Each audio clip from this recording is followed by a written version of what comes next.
lot of Shakespeare going on up at the studio in the house now. I'm back and forth visiting, making records. We're doing the 2 songs, whatever. Eddie is wandering the halls like the ghost of Hamlet's dad. Pity me not, condemned for a time by day to fast in the fires. And I kind of know what's going to happen. They've taken away his car keys. He's living in his pajamas, like myself. The weather's getting to me. Whew.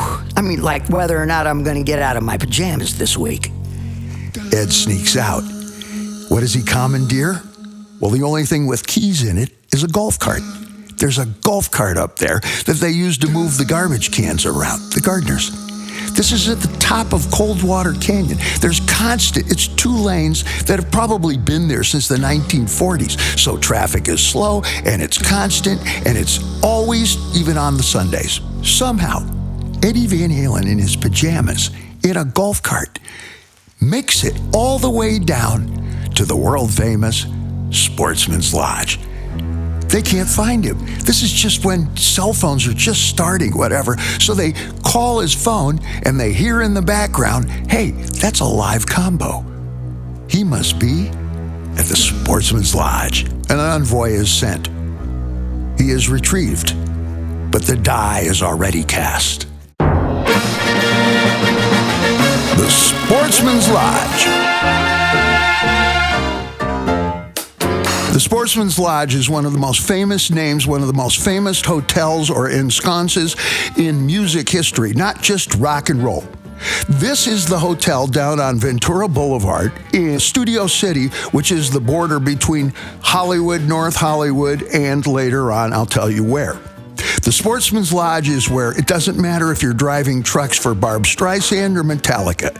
Doesn't matter if it's Van Halen or the Eagles. Your entire road crew, your production, management, front office, and for somebody like the Eagles, that's got to be 85 people, would stay at the world-famous Sportsman's Lodge. It's been there since the 1880s, like Victorian era. But in the 60s, all of the trucking, busing, transportation, and production management that goes into giant road shows or giant, or teeny tiny little Ash Grove type club shows, you would stay at the Sportsman's Lodge. 1960s style, which means the ceilings are only about 10 feet and they're only 2 stories tall because of the earthquake.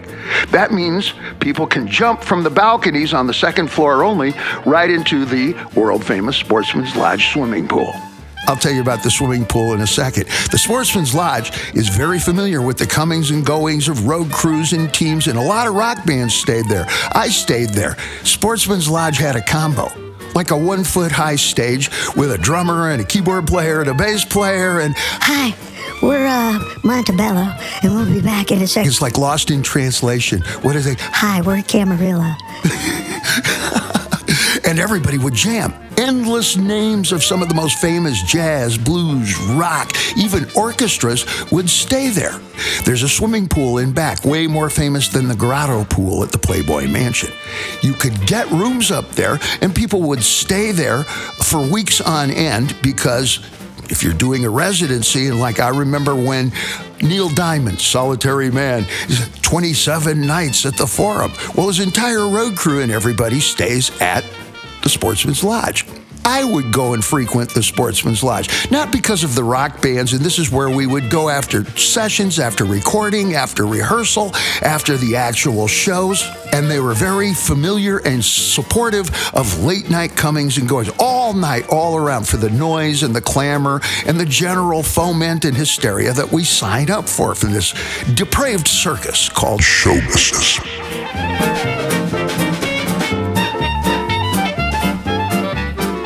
Roth Show.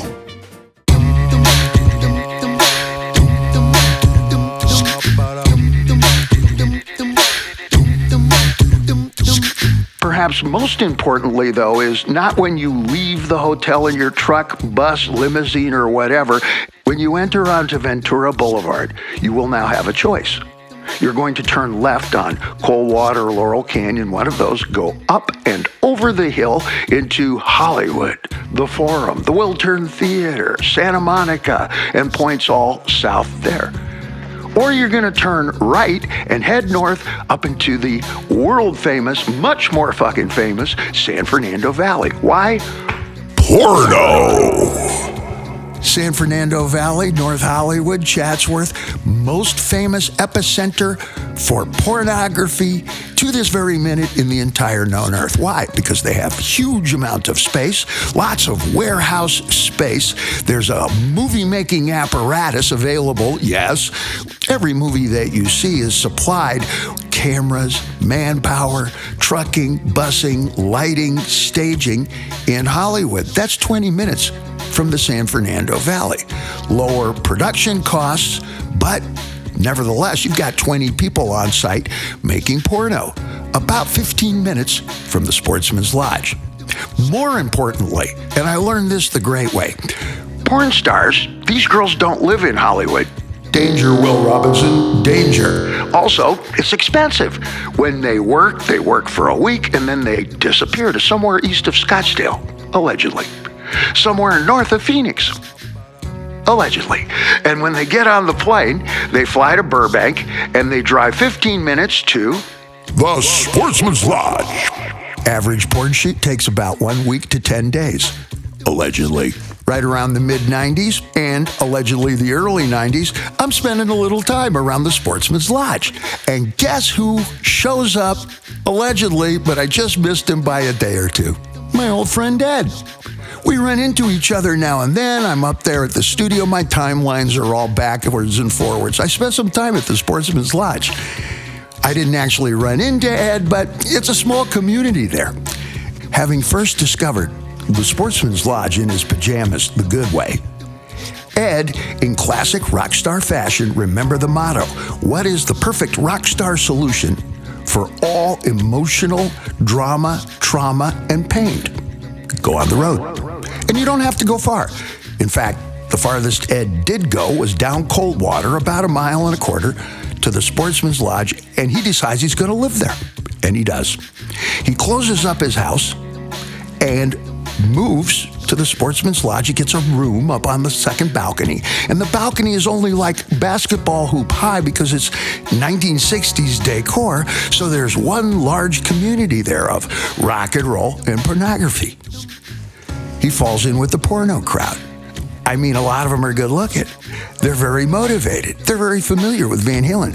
Don't tell me you're in the porno industry and you don't know the sound of Eddie's guitar and my stentorian tones. Roth Show. Granted, Ed is in a state of emotional disarray, and he meets his future wife in the swimming pool. His second wife, Jane, is a publicist in the pornography industry. She's a publicist for porn stars, porn companies as well. She also operates a porn shoot commissary or craft services for porn shoots.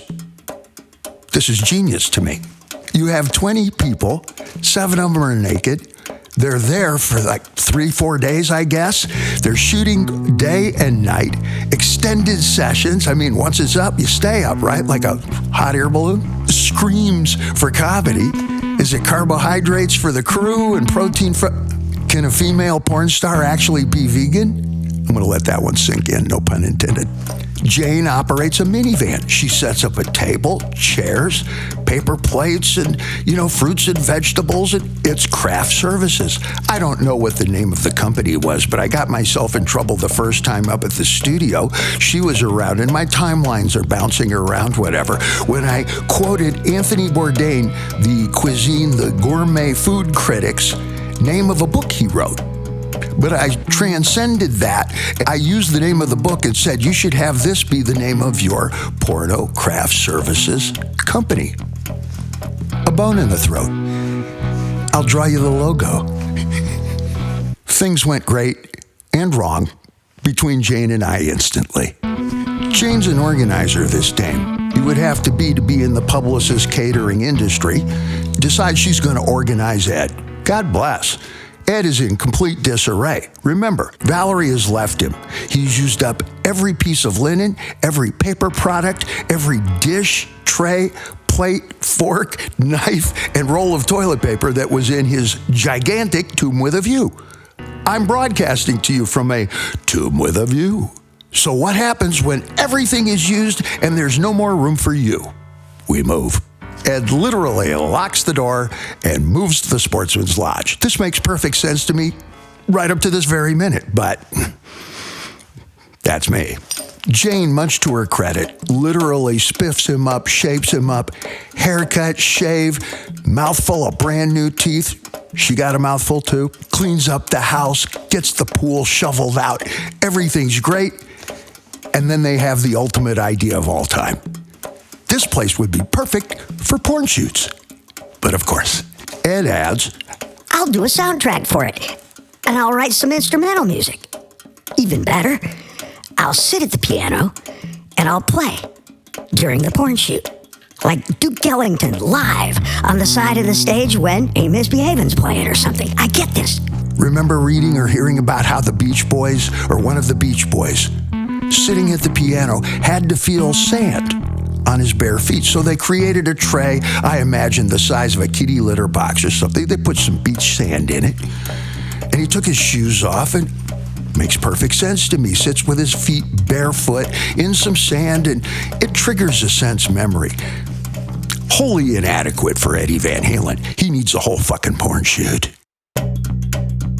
Roth Show.